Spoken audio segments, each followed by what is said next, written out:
大家好，欢迎收听兔子洞回声，我是兔葵。那上一期呢，我跟大家分享了我在教练对话的过程中经常会碰到的一个类型的话题，就是关于我们脑海中各种各样的应该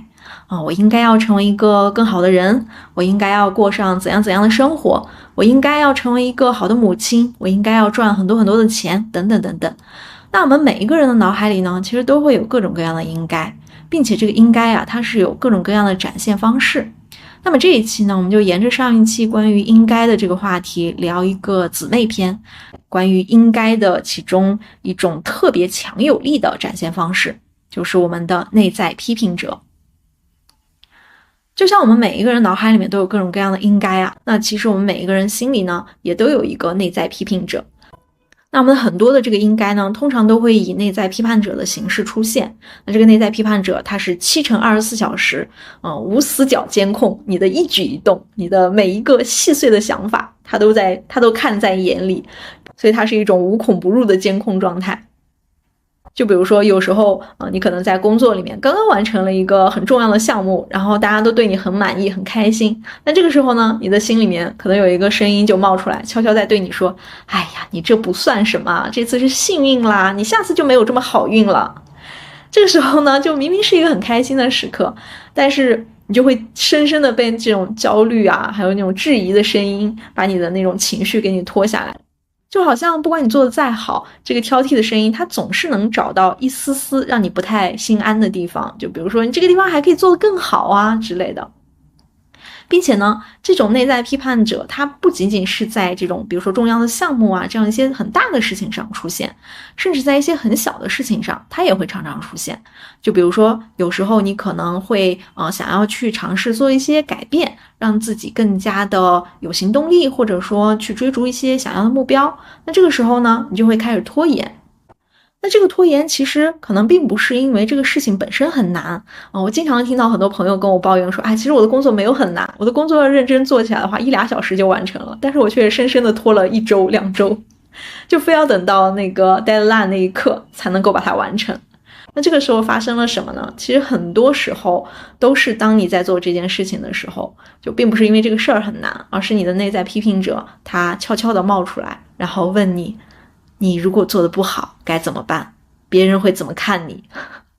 然后这个时候呢，你就会被他影响。你本来是可以用这些精力去完成你想要完成的事情的，但是因为他的出现呢，你就会开始想说，那我该怎么办呢？然后就慢慢陷入了一种巨大的焦虑中，就会让这个事情越拖越久，就好像是在逃避那种你还没有看到的失败这样一种感觉。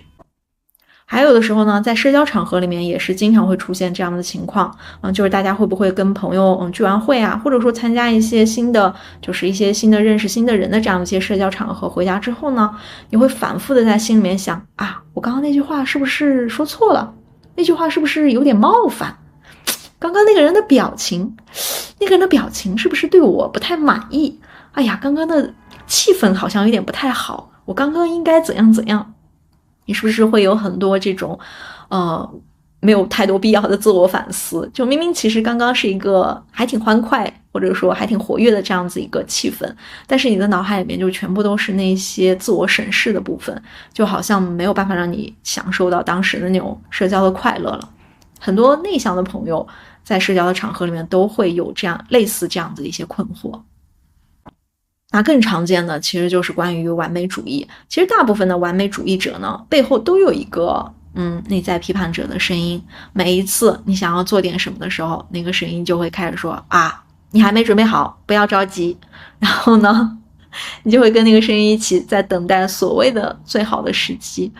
但其实你也知道根本没有所谓完美的时机，就是想要拖着就是不是因为不想做，而是因为你害怕那个结果不够好，然后就越来越焦虑。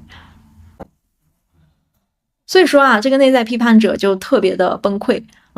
即使你在很开心或者说让自己很骄傲的那样子一个时刻，他也是会蹦出来去打破你的那种成就感，然后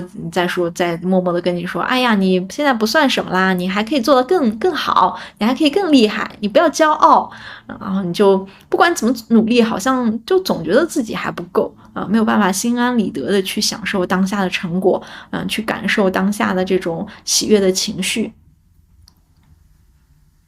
那刚刚提到这些很多的场景呢，如果它出现的时间久了的话，它就会改变我们对自己的一些看法，然后让我们在不管干什么样的事情，都会感受到一些有形的无形的压力，就好像你好像在一个就是路上散步，你明明可以去边观赏就是周边的风景，然后边赶路，但是你总觉得有人在给你打分，就是你总觉得有人在给你的这个速度评分，你就总觉得自己得跑得更快一点，就好像更快才能更好这样的一种感觉。那内在批判者也是有强有弱的哈，就是如果你的内在批判者的声音没有很大，它只是在适时的时候出现，其实对我们改善自己的一些表现啊，对我们成为更好的人啊，它都是有帮助的。但是很多时候我们的这种内在批判者，它是一种病态的批判。病态批评这个词也是由心理学家萨根他首次提出的，就是去用来描述我们这种自我抨击这种自我批判的这种内在的声音。尤其是当一个人内心的这个自尊不足的时候，其实他往往会听到的那个批判的声音是一种很恶毒的声音，并且那个声音是一种很洪亮的、不容置疑的这样的一种声音，它就不是批判了，它有点像在侮辱。所以说呢，即使我们每个人心中都有一个内在批判的声音，但如果当你自信心不足的时候，自尊不足的时候，你往往听到的那个内在批判者的声音，它是更加坚定的，并且更加频繁的，也会更加恶毒。那这个声音呢，它对你很多做事情的很多表现，它对于你日常的生活都会有非常非常大的影响。那我们每个人内心的这个内在批判者，他其实是千变万化的，他会出现在各种不同的场合，然后用不同的语言风格，用不同的语气语调跟你讲话，但是呢，他也有很多的共同的特点。那首先第一个呢，就是这个内在批评者，他是非常非常熟悉你的行事风格，他更加熟悉你的弱点，所以呢，他每次对你的攻击是恰到好处的，并且他对你的攻击会跟你的思想融为一体。如果你的觉察力没有很强的话，你的分辨能力没有很强的话，你会觉得他讲的话是合情合理的，你会觉得你说的对，我确实不太行，我确实是一个能力不太够的人呢，就会给自己贴一些标签。那第二个呢，是内在批评者，他总是会刻意的忽略你做得好的地方，就是你可以想象哈，就你的内在批评者他有一个小本本，然后他这个小本本呢，上面记录了你曾经犯过的所有的错误，就事无巨细的，他把所有东西都记下来，并且呢，他会记录下来你所有感受到的，你所有曾经感受到的负面的情绪。但是任何一件你做对的事情，你有的成就别人给你的鼓励赞扬，他一件儿都不记。然后每次当他需要攻击你的时候呢，他就会打开自己的小本本，然后跟你念他上面写的这个什么什么时候你做了一件什么什么样的事情，于是你感受到了什么什么，然后证明你是一个怎么怎么样的人，他会念这个东西给你听，然后听起来就更加的真实，更加的立体，你就会也更加的可信。那第三个呢，是这个内在批评者，他往往会给你制定一些就像前面说的那个不切实际的一些完美的标准，就是他会把你完成这件事的标准拉到无限高。那这个时候如果你达成了这个标准，你努力达成了这个标准，然后他会跟你讲说，你这一次是幸运，你不要骄傲，还有下一次你就没有这么幸运咯。那如果你没有达成这个标准呢，他就会恼羞成怒，去埋怨，哎呀，你真是没用啊，你这点事儿都做不到啊。所以在这个完美的不切实际的标准下呢，他会进行很多的对你的攻击，不管你达成还是没有达成这个标准。那第4个呢，是这个内在批评者，他经常会使用一些总结性的，就是很肯定的这样的一些语气，给你一些总结性的评价。就像刚刚说的，他会觉得你就是很懒惰啊，你从来都不能完成老板的要求，你会搞砸一切跟你走得很近的关系，没有人觉得你是重要的啊，等等等等，就是他总是用这种很肯定的语气跟你讲话。那这4点呢，是内在批评者经常会展现的这样的一种方式啊，也是很多内在批评者有的共性。大家也可以逆向思维去感受一下，你脑海里面的你习以为常的一些声音，有没有这样的一些特点？如果有的话，它也许并不是你真正的想法，它也并不是你理性的思考，也不是你内心的声音，它只是你的脑海里面的应该幻化出来的一个内在批评者而已。那上一期我们跟大家简单聊了应该它到底是从何而来的，就是我们的社会文化呀，我们的家庭教养，包括我们自己对自己的一些约束，都会形成我们心里的应该。那这个评判者内在评判者也同样，内在评判者一般都是我们内化了社会文化呀，家庭环境对我们的一些影响和要求。内在批判者最初的来源其实通常都是原生家庭带给我们的因为在我们孩子的成长的过程中，我们刚出生的时候其实是一种全能自恋的神的这样一种状态，就是世界必须听我的，必须无条件满足我所有的需求，满足我所有的要求的这样的一种状态。然后慢慢成长到要开始接纳一些社会化的各种各样的规则。那在接纳这些规则的时候呢，父母就会给予我们各种各样的禁令，去禁止一些有危险的或者说一些不道德的、让人讨厌的这样的一些举止和行为。那这个时候呢，如果是用教育的这样一种方式，那是会比较容易接受的。但有时候呢，父母会用恐吓或者说体罚的这样一种方式。那如果在童年早期的时候呢，长时间的遭受了大量的这种有点偏负面的，并且很激烈的、有很强情绪色彩的这种就是禁止的命令在里面的时候，那成年之后大概率会形成一种不太良好的这种自我感觉。那内在批判者也会相对更加频繁的出现，并且内在批判者的声音可能也会更大也会用词什么的也会更加的带有那种侮辱性。那有几种在童年早期特别容易形成那种不太良好的自我感觉的这种批评，跟大家分享一下。那第一种呢，就是当父母把自己的喜好去强加在孩子身上的时候，然后并且呢会形成一种对孩子道德评判的这样的一种约束的时候。就比如说在我小的时候，很多喜欢滑板、喜欢街舞的孩子会被家长认为是不务正业，会认为是不良少年才会干的事情。那这个时候其实就把一个喜好上升到了一种道德的评判的这个高度。还比如说有的父母他是特别喜欢安静的他想要就是工作，但是呢这个时候孩子比较小嘛，那孩子会吵闹这个时候父母就会指责这个孩子，你怎么这么不懂事啊？那其实也是把一个吵闹的这样的一个行为归结到了人格上面的一个总结。另外呢，更常出现的是很多的父母他们是不会处理自己的情绪的，他们觉得情绪是有害的，所以他们也不允许自己的小孩子有各种各样的情绪。那在小孩子哭泣的时候，他们会大声的制止。我自己记得一个很清晰的一个个案是，就是小的时候父母不允许哭泣，然后就导致他30多岁了还是很难哭出来，就是很夸张对吗？但确实是这样，就是他会把所有的就是委屈那种情绪全部都憋在自己的心里，然后就会非常辛苦，时间久了其实也会对身体造成很严重的伤害。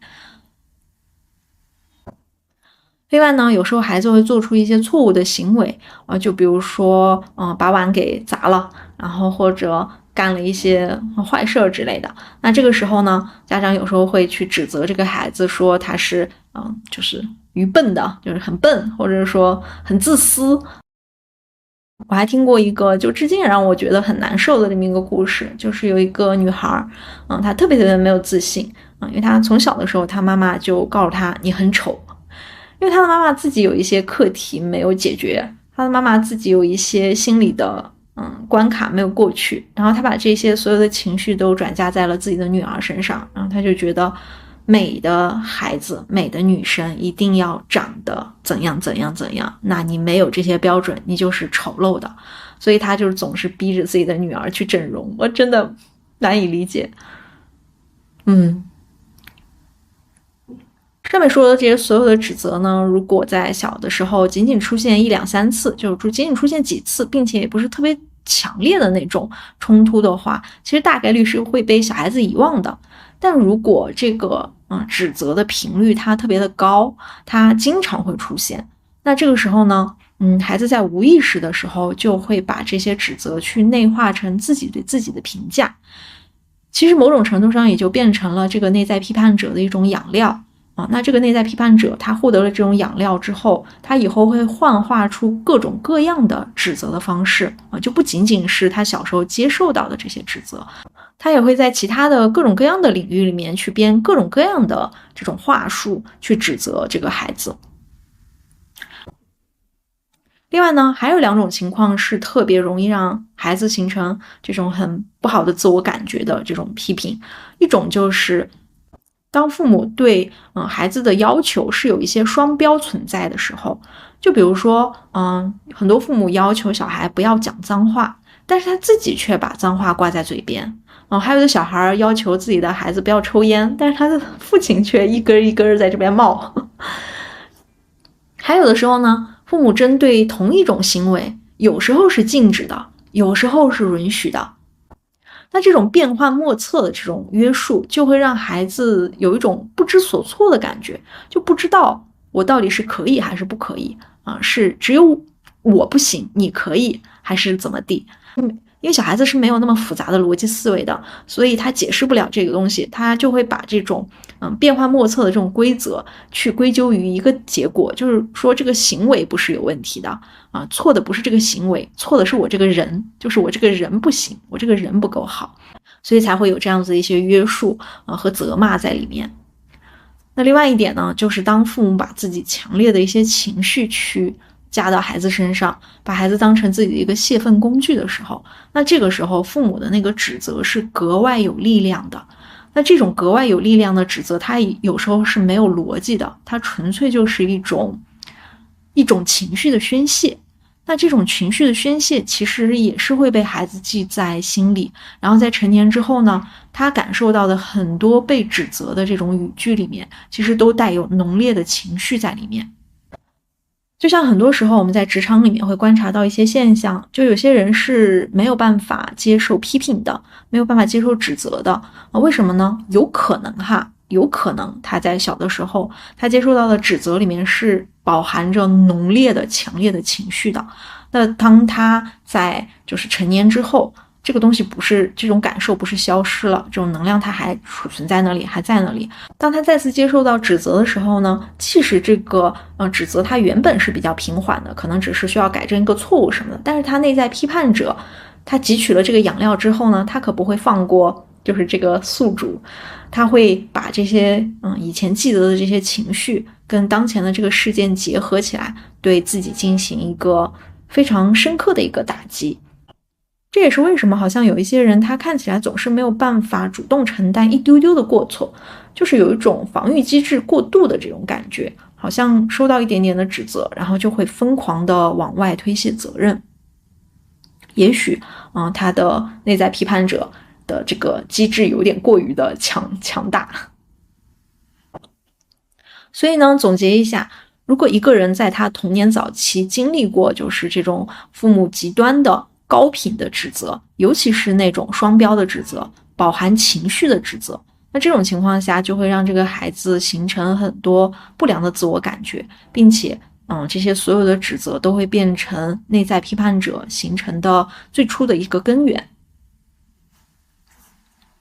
那当然除了就是家庭的教养的这样一种方式，其实我们的社会背景和社会文化对我们的内在批判者也是有一定的协助作用。就比如说在不同的文化背景下，这个内在批判者的声音也会有不同的这种展现方式。在我们的东亚文化里面，集体主义是比较重要的嘛，就是特别的强调这种家国的文化，所以呢我们就会特别觉得说你要符合社会期望，我们东亚的小孩总觉得我们要在应该结婚的时间去结婚，在要生小孩的时间去生小孩啊，必须好好的孝顺自己的父母，并且公务员可能是铁饭碗，是比较好的工作之类的这种想法。但是在西式的这种文化里面呢，它会更加强调个人的成功当然了，就是其实在当今的这样的一个社会其实我们受到的这种文化的冲击，它其实是一种混合的冲击，也会让我们内在有更多的冲突。那这个内在更多的冲突就会造成我们一边可能既希望去满足社会对我们的期望，满足家长对我们的期望，那另外一方面呢，我们又想要去追寻个人的成功，去追寻自己的那种所谓的自由。但是呢，在西式文化下，这种追求自由追求个人主义的这种要求，它其实也会形成内在批判者，并且这种内在批判者的形成，它是更加隐秘的，更加内隐的。就比如说，前几年吧，有一本很火的书叫《倦怠社会》韩炳哲写的，我不知道就是听友们有没有看过，我之前好像有简单提到过，这本书是一本蛮好的书它也挺薄的大家有兴趣可以读一下。那这本书呢，它其实就探讨了就是我们的这个现代社会，它是如何塑造出来了这样一种自我剥削的现象。那这种自我剥削的现象，它其实就是跟我们的这个内在批判者紧密相关的。就是韩炳哲他觉得我们原来从一个就是被规训的这样的一个社会，就过渡到了一个表现的这个社会的就是公祭时代。那在这种规训的社会呢，其实就有点像我们前面说的这种东方文化下的这种规训，就是外部的权威我们的大家长，然后一些规则一些束缚要求我们如何的行为，应该在什么样的时间点干什么样的事情应该要成为一个什么样的人。但在现代社会呢，这种外部的压力它其实变小了很多在受西式文化的这种融合下呢，更多的这种外部压力它其实变成了一种自我的要求，就是我们不需要被别人监视了，我们变成了自己的一个监督者，甚至变成了自己的一个压迫者。那这种转变呢，其实也对我们的这个内在批判者的产生，内在批判者的这种生长形成了很大的推动作用。我们就开始把我们的成功和幸福跟我们的这个个人表现挂钩，所以我们每一个人都在要不断的要求自己更高、更快、更强。所以这个时候我们的内在批判者就会在耳边反反复复的重复，你还不够好。那这个时候呢，其实也是在回应这个社会对我们的一个要求，就是我们要表现得更加出色证明我们更有价值。然后呢，这种成功文化这种内在批判者对我们每个人极致的这种要求，当我们没有办法达到这种预期的时候，就会变成对自己的苛责和失望我不够聪明我实在是太懒惰了为什么别人都可以就我不可以，让我们陷入了这种无尽的自我怀疑和疲惫还有倦怠的这种感觉里面。所以其实有时候我们表面上看好像是拥有了更多的个人主义，更多的自由，然后更多的自由选择自己的工作，选择自己的生活方式，但是如果没有意识到这一点没有真真切切的感受到这个内在批判者，那这种自由反而就变成了新的枷锁。我们被鼓励去追求那种无穷无尽的可能性，但是这也就同时意味着我们永远不可能达到那个所谓的终点，因为它是无穷无尽的嘛。举一个例子现在很多人都特别羡慕自由职业者，就觉得自由职业者就非常的自由，可以想干什么就干什么，不用朝九晚五，不用挤地铁，不用挤公交，就想做什么样的事情就可以做什么样的事情，喜欢做什么样的事情就可以做什么样的事情，自主安排自己的时间精力，然后想学什么样的东西也都可以去学，然后每天可以坐在美美的咖啡馆点一杯咖啡，然后听着小曲儿，然后干干自媒体，好像就能日入过万。这种生活方式好像是现在很多人都会羡慕的一种生活方式，当然我也很羡慕但是呢，在这样的一种表象的生活方式下，如果没有觉察到自己的内在批判者对自己的成就的这种暴政，对自己的这种要求，会陷入我们刚刚讲到的这种自我剥削的这种状态里面。其实对这个部分我自己就有很深的共鸣在里面，因为我的那个内在批判者也是非常要强，然后非常有责任感。原来在公司里面的时候，我就是一个责任心有点过度就是高的这么一个人，离开了公司，自己为自己打工，自己干自己想干的事情，那这个责任感更是无止境的飙升。所以这个批判者对于就是我的这个要求，对于我的期望也是成倍的增加，就会让我对我写的东西，我输出的内容，包括我在做的很多事情，都会有很高的要求，并且是事无巨细的那种感觉。但我这个人因为长时间都在高压的环境里面生存，所以其实就习惯了，并不觉得有什么特别就是让我不舒服的点。然后我前面不是就是休息了1个多月嘛，然后在休息的那1个多月里面，我就反思了一下，我觉得这个东西好像不太长久，就是不太是能够更长期坚持下去的一个事情，所以我就做了一些调整。那这个播客也是由就是周更变成了一个双周更，我就觉得好像这个节奏是我自己能更舒服的这样子一个节奏。也是因为我自己也在做这方面的功课，就是跟我的内在批判者去进行一个友好协商，重新认识他，也重新认识自己的这样一个过程。那这个内在批判者呢，它确实能够给我们带来一定程度上的自我驱动，让我们很有动力去做很多事情。但如果这个自我驱动它是一种无休止的自我驱动，它是一种不由辩解的一种自我驱动的话，时间久了就会压得自己有点喘不过气。它是一种不是特别可持续的，不是一种能够在更长时间、更大的周期里面去发挥作用的这样的一种动力。我们刚刚聊了很多内在批判者存在的问题，给大家做提醒。但是我们也知道，任何一个存在，它一定都是有正反面的。也就是说，它有一些问题，它也肯定是有很多的好处。那刚刚其实也有提到一点，就是内在批判者，它会给我们带来一种正向的一种驱动力。那除此之外呢，它还可以满足我们很多的底层的需求。那满足需求其实是有2个方面可以去感受这个事情。一个方面呢，是去满足了一些我们正向的积极的一些需求，比如说我们对于安全的需求，我们对于自我价值的需求，我们希望得到认可的这样的一些需求。那还有一个方面呢，就是帮我们去抵御一些消极的负面的情绪的需求。那内在批判者呢，从这2个方面其实都可以很好的满足我们的一些需求。那我们来详细的讲一下首先第一个，内在批判者能够帮助我们满足哪些正向的积极的需求。第一个呢，就是行为规范的需求。因为我们的内在批判者他其实是规定了，他其实是会规范我们哪一些行为是遵守伦理道德的，哪一些行为是可以让我们生活得更好的，哪一些行为可以让我们跟他人形成更好的关系。那这些所有的行为规范呢，其实都有帮助我们去融入社会成为一个更好的社会的一份子。那第二个呢，内在批判者它可以帮助我们去提升我们的这个自我价值感因为其实不管我们愿不愿意其实内在批判者他在无时无刻他都会把我们跟别人跟其他人进行一个比较。那这个时候呢，如果你内在批判者觉得你不如别人的时候，那这个时候你可能就会觉得自己要更加努力。但其实还有一些时候，当你比较的时候，你会觉得你比别人更强那这个时候你就会产生一种骄傲，产生一种自豪，产生一种我很棒，我很有价值的这样一种感觉，就会产生很多积极的能量。那第三个呢，是会得到权威的认可因为我们的内在批判者在小的时候其实是内化了很多父母的要求，然后长大之后呢，又会默默内化很多权威人士的要求比如你的老师、你的老板之类的。那当这个内在批判者开始用这样子一套行为要求我们的时候，其实是会默默拉近我们跟权威人士的距离。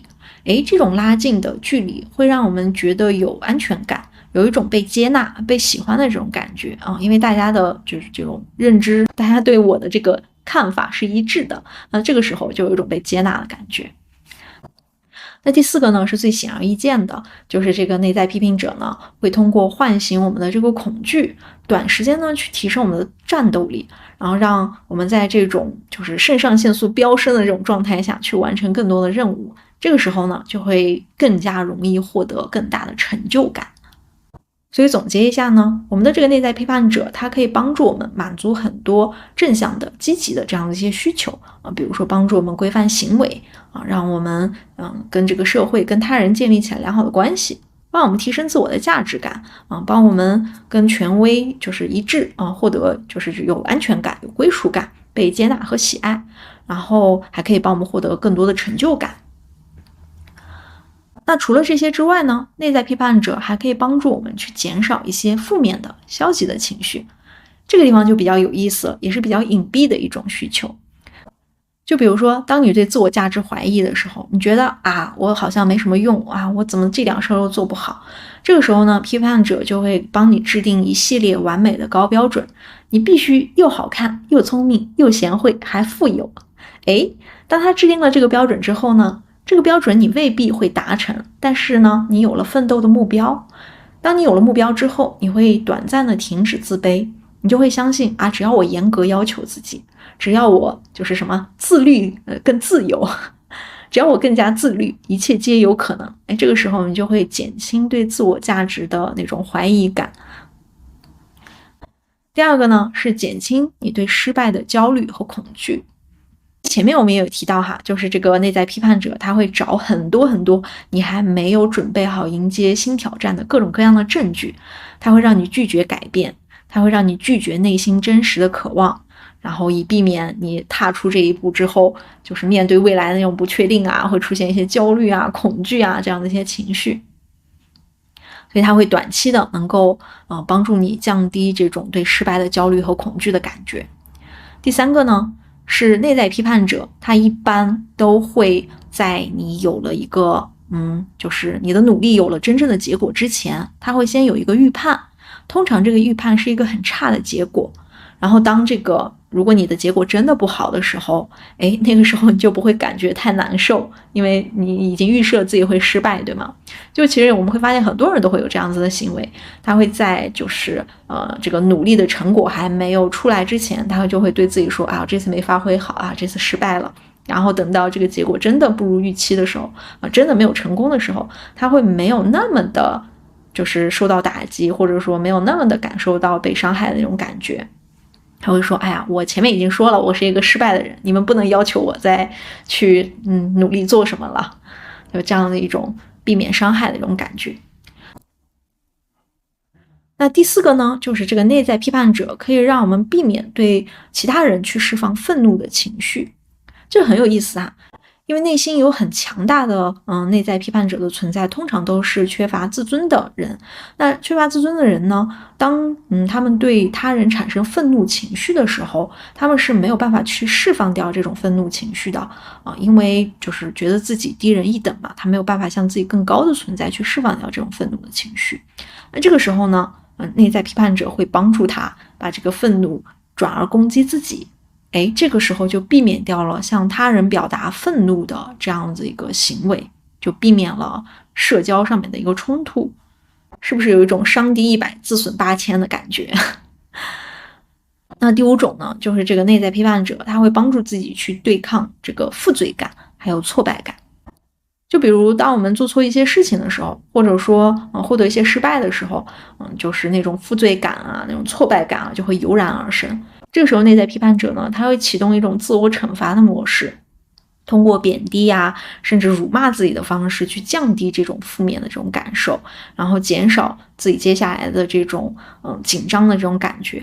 当然啦，他通过这种方式降低的同时还有自己的这种自我价值感，就本来失败已经挺难受的了，然后还要把它归结为我这个人不够好，然后就长时间的感觉就是自己更加的不好了。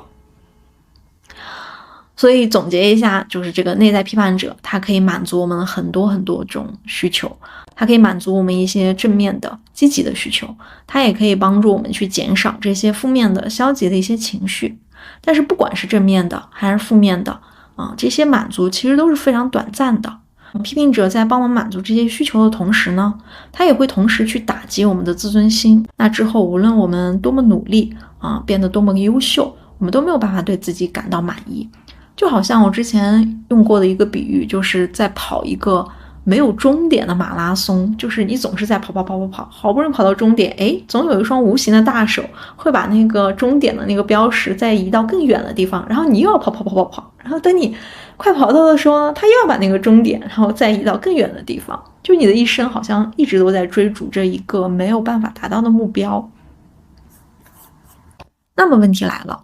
我们每一个人内心里都有一个内在批判者，并且内在批判者它也是有好处的啊，它也满足了我们很多的需求。那我们该如何应对我们内心底的这个内在批判者呢？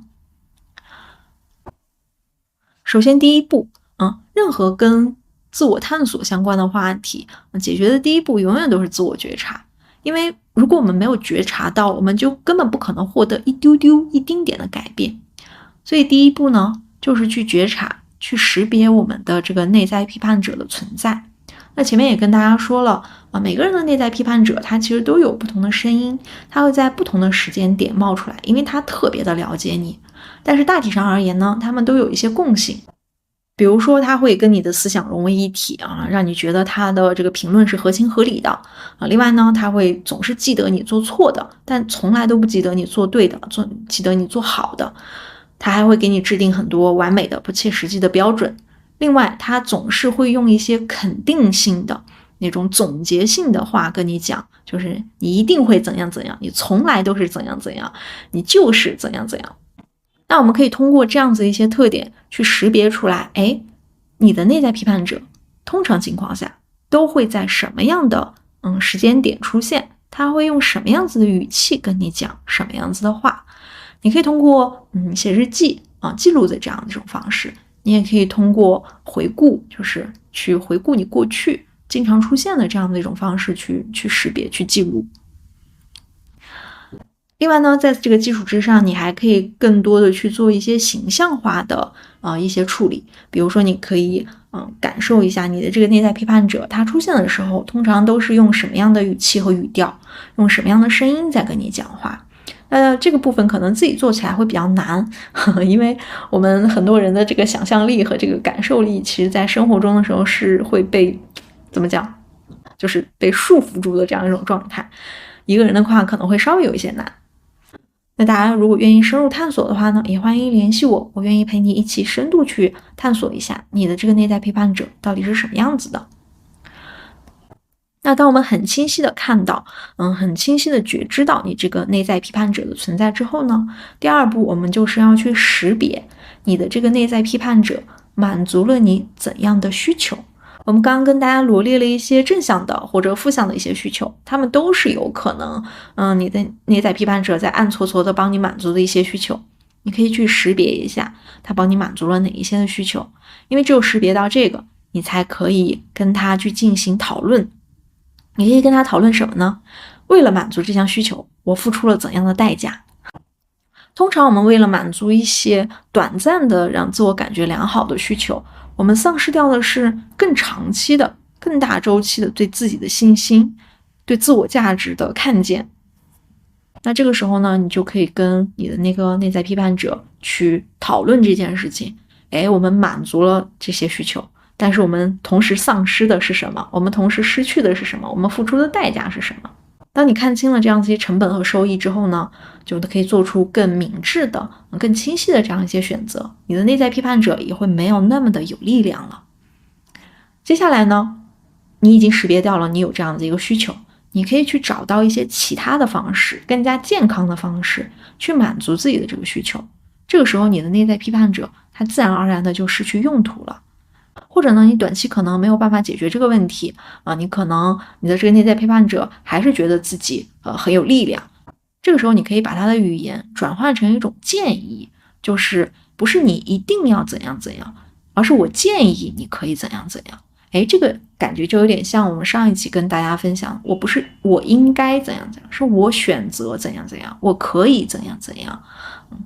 那这样的一种对话的方式呢，它其实就会更加的有余地，更加的有弹性。在这种过程中呢，时间长了，你也会能更加的清晰的分辨出来，哪一些是正常的一种需求，需要通过这种方式去满足，比如说对自我价值的需求，而哪一些呢是内在批判者在促使着你，在推进着你，无止境的在跑那个没有尽头的马拉松的这样一种感觉。那最后呢，我想跟大家分享一个我自己跟我的内在批判者就是相处或者说学习的这么一个过程，这么一个案例。那这个例子是我在前年的时候吧，在考 CBCC 就是那个教练认证，在拿我的教练认证的时候的教练督导就是给到我的一份礼物。我的内在批判者就是一个非常强大的那么一个存在。无论我就是做很多事情做得有多好啊，我总是能在这些事情里面看到一些我可以做得更好的，我可以改进的，我下次还可以怎样怎样的这样子一些点。就我一直都是这样子一个人。然后在我去拿那个教练认证的时候，我们每个就是教练都会有一个督导嘛，然后我们会拿一些就是跟客户取得允许的这样的一些录音，去跟我的督导去讨论，这个录音里面看到的我是怎样的，然后可以有一些怎样的提升，然后给到我反馈什么的。然后我第一次见那个督导问我说，你期望的这个督导是什么样子的？我下意识的第一个反应就是我希望你能对我直接一点，然后直接告诉我哪里做的不够好，我哪里可以提升，我哪里没有注意到，就是我就直接这么表达。然后那个教练当时说了一句话，对我至今影响还很深。他说，除了意识到自己做的不够好，做的可以提升的是什么，你其实首先应该意识到的是自己做的好的是什么。就是在这一场教练对话过程中，你有进步的地方是什么，以及有哪一些原则，或者是有哪一些方面你是做的特别好的，你一定要先注意的是这个地方。就为什么呢？因为我们永远都是可以进步的，我们永远都有可以做得更好的地方。即使是一个 MCC， 就是一个 Master Coach 一个大师级的教练，他也永远都有可以做得更好的地方。但是如果我们不先去关注自己那些已经做得很好的东西不关注那些自己已经就是天赋里面带着的那些东西，我们时间久了就会失去自己的风格就会泯然众人，就会变得跟别人一样。所以如果从长期来看的话，我们不说什么发挥优势还是补短板这些东西，仅仅是从一个个体存在的这个角度来讲，其实也是先去关注自己做得好的，先去关注你有哪个方面你是跟别人不一样的，你是不需要努力就可以表现出来的，然后再去关注有哪一些地方你是可以跟上一次有一些不同的，这样的一种方式是会更好的。他当时给了我这样的一个反馈之后，给我的启发还是挺大的。因为我确实是一个通常一下子都会关注到自己有哪一些做的不够好要去提升的一个人，但是往往就会忽略掉我已经就是好像不太用努力就可以做得很好的这样的一些点。当他点出来了之后，我就知道我在教练对话过程中其实是很稳的，我好像不太用努力就可以让自己的状态比较稳，而且我好像是可以比较善用自己的直觉的。这些其实都是在此之前我自己都没有意识到的这样的一些点。当这个视角转换之后，我也就更容易知道我在教练对话里面我的这个风格到底是怎么样子生长出来的。所以我的这个案例和这个收获呢，也想要分享给大家。当你的内在批判者就疯狂的在那边叫嚣的时候，你不妨也先想想在这件事情里面有哪一些东西我是做对了的，我是做得好的，然后再去听听你的这个内在批判者他会说些什么。最后呢，你可以尝试用刚刚的那个方法去看看他在满足你哪一方面的需求。如果他说的确实是对的，你可以把他的话语转换成一种建议，而不是一种要求。